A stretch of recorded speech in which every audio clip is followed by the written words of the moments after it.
आदम की निशानी, एक खुदा की इबादत गाह है बस कमाने का जरिया और बेगुनाहों की कत्लगाह।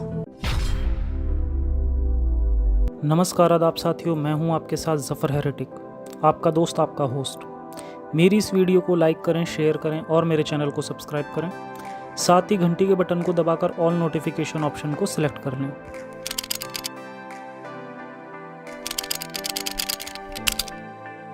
क्या हज करना एक इस्लामिक प्रैक्टिस है या असल में एक कॉपी की गई पेगन प्रैक्टिस है? क्या मोहम्मद साहब ने इस्लाम के बाकी रिचुअल्स की तरह ही हज को भी अरब के बुत परस्तों से चुराया है? और क्या अरबिक कल्चर को कॉपी करते करते रसूल ने जानवरों से सेक्स भी हलाल कर दिया था? समझेंगे आज की वीडियो में, तो बने रहिए वीडियो का आखिर तक। शुरू करते हैं बिना अल्लाह का नाम लिए।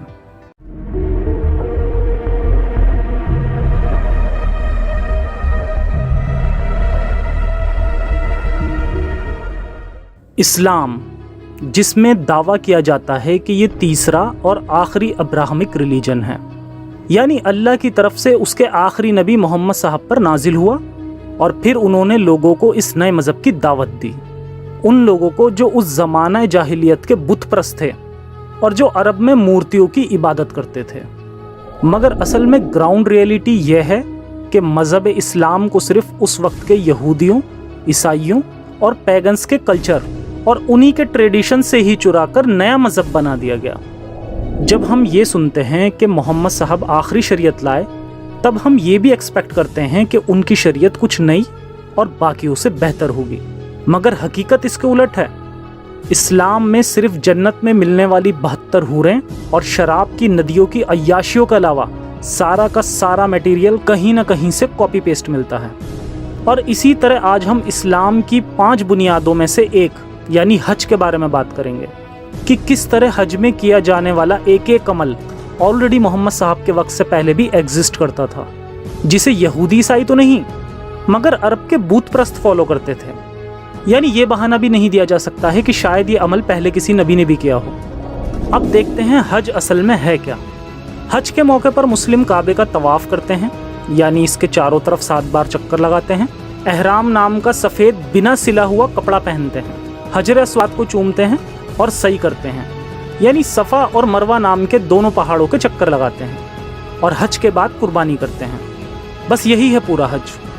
ये हर एक अमल मोहम्मद साहब के वक्त से पहले भी अरब में रहने वाले बुत परस्त जो मूर्तियों की इबादत करते थे, वो लोग इस हज को परफॉर्म करते थे और फिर मोहम्मद साहब ने भी इसी काम को हर मुसलमान के लिए फ़र्ज कर दिया। सबसे पहले बात करते हैं काबे की, जो अक्सर आपने देखा होगा, एक क्यूब शेप की बिल्डिंग जिस पर काला कपड़ा लिपटा है। यही वो किबला है जहां रुक करके मुस्लिम दिन में 5 बार नमाज पढ़ते हैं। ये भी अरब के बुत परस्तों की ही देन है। दरअसल ये उनका मंदिर था जिसे खुद वहां के बुत परस्तों ने बनाया था, जहां 360 देवी देवताओं की मूर्तियां रखी थी जिनकी वो पूजा करते थे। मगर इस्लामिक हुकूमत आने के बाद मोहम्मद साहब ने उस मंदिर को मस्जिद में कन्वर्ट कर दिया। आइए अब काबे के इतिहास पर एक नज़र डालते हैं। अकॉर्डिंग टू इस्लाम, काबा दुनिया की पहली इबादत गाह है जो इंसानों के लिए बनाई गई थी और फिर इसके बाद अल्लाह के हुक्म से इब्राहीम नाम के नबी ने इसे दोबारा बनाया इबादत करने के लिए। इब्राहीम, जो कि बाइबल का एक इमेजिनरी कैरेक्टर है जिसके होने का कोई सबूत नहीं है, और इस बात का तो ज़रा भी नहीं कि इब्राहीम नाम का कोई शख्स कभी अरब में आया हो और काबे को दोबारा तामीर किया हो। ना कोई हिस्ट्रिकल, ना साइंटिफिक और ना ही आर्कियोलॉजिकल एविडेंस हमें मिलता है। खैर, कुरैश कबीले वाले जो कि इस्लाम से पहले मक्का में राज करते थे, इन्हीं लोगों ने इसे 608 में दोबारा से इसे चिनवाया और अब की बार इसे बनाने में लकड़ियों का इस्तेमाल किया गया। इसका एक दरवाज़ा बनाया गया और छत भी बनाई गई। मोहम्मद साहब भी इसी कबीले से ताल्लुक़ रखते थे और उनके दादा यानी अबू मुत्तलिब ही इस काबे की देखरेख करते थे। सन 620 में नबी मक्का से मदीना भाग गए थे क्योंकि यहाँ उनके इस्लाम के प्रचार और उनके बुत परस्ती के अपमान करने को लेकर बहुत विरोध हुआ था। 624 में नबी ने इसे किबला घोषित कर दिया और नमाज की डायरेक्शन इसकी तरफ हो गई, जो कि पहले जेरूसलम की तरफ होती थी, जो कि यहूदियों का किबला था। 10 साल बाद यानी 630 में नबी वापस मक्का आए और मक्का फतेह करने के बाद उन्होंने यहाँ कब्जा करके इसके अंदर रखे 300 से भी ज़्यादा मूर्तियों को तोड़ दिया اور اس کے بعد یہاں اسلامک پریکٹسز شروع کی گئیں۔ نہ ہی ابراہیم کے بعد کسی نبی نے دوبارہ کعبے کو وزٹ کرا، نہ ہی کعبے کی طرف روک کر کے عبادت کی گئی۔ اس کے ثبوت بھی بائبل یا قصص الانبیاء یعنی نبیوں کی کتاب کہیں پر نہیں ملتے۔ یہ بس پیگنز کا اپنا طریقہ تھا کہ وہ بتوں کی عبادت کے لیے اس طرح کی چکور عمارتیں بناتے تھے اور پھر اس پر مورتیاں رکھ کر اسے پوجتے تھے۔ اب کچھ ایسے فیکٹس پر ثبوتوں کے ساتھ روشنی ڈالتے ہیں کہ کیسے نبی نے حج کی پریکٹس کو یونیک بنانے کی کوشش کی۔ نمبر 1، پہلے سے موجود دوسرا کعبہ۔ عرب میں اس وقت بھی ایک سے زیادہ کعبے تھے، جس میں سے یمن کے اس کعبے جسے ذل الخلصہ کہا جاتا ہے، نبی نے اپنے ایک صحابی کو بھیجا اور اس کعبے کو ڈھانے کے لیے بول دیا تاکہ ان کے کعبے کے علاوہ اور کوئی دوسرا کعبہ نہ بچے۔ صحیح بخاری 4355، زریر کہتے ہیں مجھ سے رسول نے فرمایا کہ ذل الخلصہ سے مجھے کیوں نہیں بے فکری دلاتے۔ پھر میں گھڑ سواروں کو لے کے کعبے کو ڈھانے کے لیے نکل گیا، اور جو کعبہ مکہ میں تھا اس کو رسول پہلے ہی اسلامک کعبے میں کنورٹ کر چکے تھے اور وہاں رکھی 360 مورتیوں کو توڑ چکے تھے، جس کا ثبوت یہ حدیث ہے۔ نبی کریم فتح مکہ کے دن جب مکہ میں داخل ہوئے تو خانہ کعبہ کے چاروں طرف 360 بت تھے اور آپ کے ہاتھ میں ایک چھڑی تھی جس سے آپ ان بتوں پر مارنے لگے۔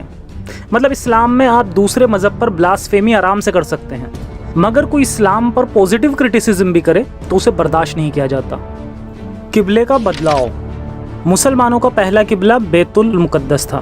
جب محمد صاحب نے دعویٰ کر کے وہ ایک ہی رات میں مکہ سے جیروسلم اور پھر جنت کا سفر کر لیا اور وہاں سے نماز جیسی عبادت لائے، جس کو ادا کرنے کے لیے پہلے روخ جیروسلم کی طرف کرتے تھے کیونکہ یہودی بھی وہیں روک کر کے عبادت کرتے تھے، مگر پھر یہودیوں کی مخالفت کرنے کے چکر میں انہوں نے کعبے کو نیا قبلہ بنا لیا۔ اب دیکھتے ہیں وہ ریچولز جو پیگنز فالو کرتے تھے اور محمد صاحب نے اسے اسلام میں بھی الو کر دیا۔ طواف۔ ایک حدیث سے پتہ چلتا ہے کہ لوگ کعبہ کا طواف کرتے تھے اور کچھ تو ننگے ہو کر طواف کرتے تھے، مگر انہیں روک دیا گیا۔ اب ان کی جگہ مسلم اس جگہ طواف کرتے ہیں۔ اس کا بھی ثبوت ہمیں اس حدیث سے ملتا ہے، یعنی یہ عمل پیگنز کا چرایا گیا ہے۔ نمبر 2، سعی۔ اب دیکھتے ہیں حج کا ایک اور عمل جسے سعی کہتے ہیں، یعنی صفا اور مروہ نام کے 2 پہاڑوں کے چکر لگانا۔ ایک حدیث میں اسے پرانے زمانے کی جاہلیت بتایا گیا، یعنی یہ بھی پیگنز کے کلچر کا حصہ تھا، اور پھر محمد صاحب نے اس کو بھی حج کرنے کے لیے ایک کنڈیشن بنا دی اور یہ آیت نازل ہوئی، یقیناً صفا اور مروہ اللہ کی نشانیوں میں سے ہیں، لہٰذا جو شخص اللہ کے گھر کا حج یا عمرہ کرے اس کے لیے کوئی گناہ کی بات نہیں کہ وہ ان دونوں پہاڑیوں کے بیچ سعی کر لے، یعنی تیزی سے پھیرا لگا لے۔ اس وقت کے مسلموں کو پتا تھا کہ یہ بت پرست مشرکوں کا طریقہ ہے، اس لیے پہلے تو وہ اس عمل کو کرنے سے رک گئے، مگر قرآن کی اس آیت کے بعد انہوں نے بھی طواف کرنا شروع کر دیا۔ پتھروں کی پوجا۔ ایک حدیث سے یہ کلیئر ہوتا ہے کہ پتھروں کی پوجا اور ان کا طواف یعنی ارد گرد گھومنا بھی پیگنز کا ہی کلچر تھا۔ اس کو تھوڑا سا بدل کر اسے کس کرنا کر دیا گیا، یعنی کعبہ میں لگا پتھر حجر اسود۔ اس پتھر کا اتہاس بھی بہت دلچسپ ہے، جس پر میں جلدی ہی ایک ڈیٹیل ویڈیو لاؤں گا۔ دراصل اس پتھر کی سٹوری بھی ابراہیم سے جڑی ہے کہ ابراہیم نے ہی اس جنت سے اترے پتھر کو یہاں لگوایا تھا اور اس لیے ہی اسے بوسہ دیا جاتا ہے، یعنی کس کیا جاتا ہے۔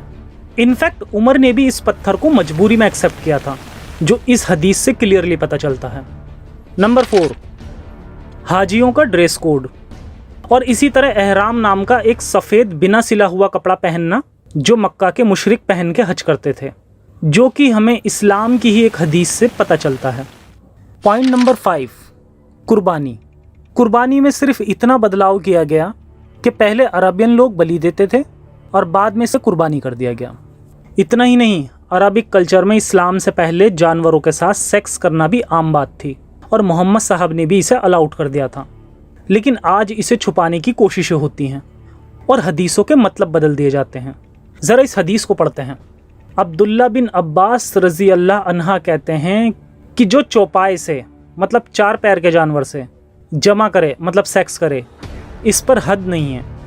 اس پر حد نہیں ہے کا سیدھا مطلب یہ ہے کہ اس کے لیے کوئی سزا مقرر نہیں ہے، اور کیوں نہیں ہے اس کا سیدھا ریزن یہ ہے کہ یہ ایک پرانی پریکٹس تھی جسے بنا سزا مقرر کیے چھوڑ دیا گیا، اور اس کا انڈائریکٹ مطلب یہی ہے کہ 4 پیر کے جانوروں سے سیکس کرنا الاؤڈ ہے۔ حالانکہ صفائی پیش کرنے والے کہہ سکتے ہیں کہ ایک حدیث موجود ہے जिसमें लिखा है कि किसी शख्स को अगर जानवरों के साथ हम बिस्तर करते पाओ तो उस शख्स को और जिस जानवर के साथ किया गया हो दोनों को कत्ल कर दो। पहली बात कि अगर ये ठीक भी है तो उस जानवर की क्या गलती, और दूसरा कि मेरी नज़र में ये इस्लाम की एक कॉन्ट्राडिक्शन से ज़्यादा कुछ नहीं है, क्योंकि फ़िक़ा की किताबों में यानी इस्लाम के जो अलग अलग फ़िरके हैं उनकी जो किताबें हैं उनमें भी ये बात डिटेल में आई है कि जानवरों के साथ सेक्स करने पर कोई सज़ा नहीं है। इन किताबों पर भी बहुत जल्दी मैं डिटेल वीडियो लाऊंगा। तो ये थी सच्चाई इस्लामिक हज की। मेरे मुस्लिम भाइयों, आप किसी खुदा का फरमान नहीं फॉलो कर रहे, बल्कि 1400 साल से भी बहुत पहले के अराबियन कल्चर को फॉलो कर रहे हैं। वो कल्चर जिसमें खुदा के डर से लोग पत्थरों के इर्द गिर्द घूमते थे और अपनी जान बचाने के लिए मासूम बेगुनाह जानवरों की बलि दे दिया करते थे। आप भी वही कर रहे हैं, बस कुछ लोगों के प्रोपेगेंडा के हिसाब से। आज के वक्त अरब सरकार हर साल हज से $8 बिलियन का बिजनेस करती है, जबकि उम्रा से $4 बिलियन का, जिसमें ना जाने कितने बेगुनाह बकरों की भी जान ले ली जाती है, जो कि कोई खुदाई फितरत नहीं नजर आती। क्या हमें इस्लाम की ये प्रैक्टिसेस बस इसलिए फॉलो करनी चाहिए क्योंकि हम मुस्लिम घर में पैदा हुए? लॉजिकल बनिए, प्रैक्टिकल बनिए और मुसलमान ना बन के एक इंसान बनिए, और इस्लाम को अपना सहारा ना बनाकर साइंस को अपना सहारा बनाइए। मज़हब इंसान को वक्त में बहुत पीछे ले जाते हैं, तरक्की करने से रोकते हैं और लोगों की सोच को लिमिटेड कर देते हैं। अपनी सोच का विस्तार कीजिए और इन मज़हबों की जाहिलियत से दूर रहिए, क्योंकि इन घिसी पिटी पुरानी परंपराओं को छोड़कर ही एक उज्जवल भविष्य का निर्माण किया जा सकता है, जिसके लिए हमें मज़हबों की नहीं बल्कि साइंस को पढ़ने की, समझने की और अपनी ज़िंदगी में उतारने की ज़रूरत है। बाकी आज के शो में इतना ही, फिर मिलेंगे एक नए एपिसोड में एक नए टॉपिक के साथ। तब तक के लिए सुरक्षित रहें और अपना और अपनों का ख्याल रखें। जय हिंद, साइंस हाफिज़।